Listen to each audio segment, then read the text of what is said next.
حمزه رضی الله عنه غوږ د هغه پوزه د هغه شونډې د هغه په هغه امیلونو کې پرتې وي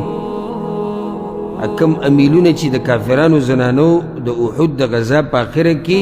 جوړ کړي وي د دغه اندامونو نه د مؤمنانو نه یې پوزې پرې کړي وي شونډې غوږونه یې پرې کړي کوم چې مړه شوي د هغې نه امیلونه جوړ کړي وو په هغې کې د حمزه رضی الله عنه پوز هم ځوړند په هغې کې د هغه اوچت انسان شونډې د هغه غوږونه هغه پکې هم پراته دې ته قرباني کول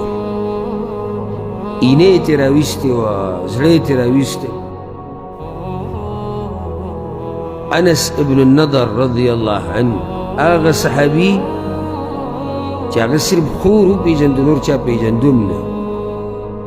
او هغې هم د ګوتو نه وپېژندو دا زما هغه ورور دی انس نور صحابه کرام ګرځېدي وي انس ابن النضر کوم ځای کې دی او پروت خو چا پېژندو نو داسې ټوکړې ټوکړې شی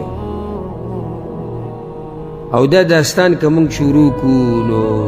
داسې داستان دی چې نه ختمېدونکی داستان دی دپاره سیرت واورئ د صحابه کرامو قربانیانې واورئ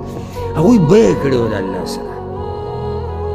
او یو زموږ حال دی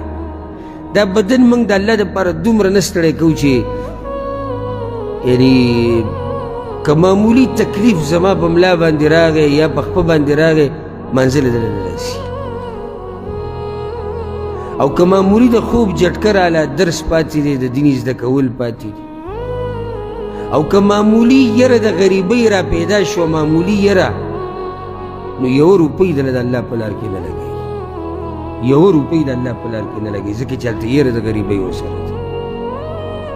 او ټوله ورځ به دقه خبره کوي زموږ خپل بچي دي او زموږ خپل بچي او زموږ خپله ښځه او زموږ خپل بچي موږ به څه کوو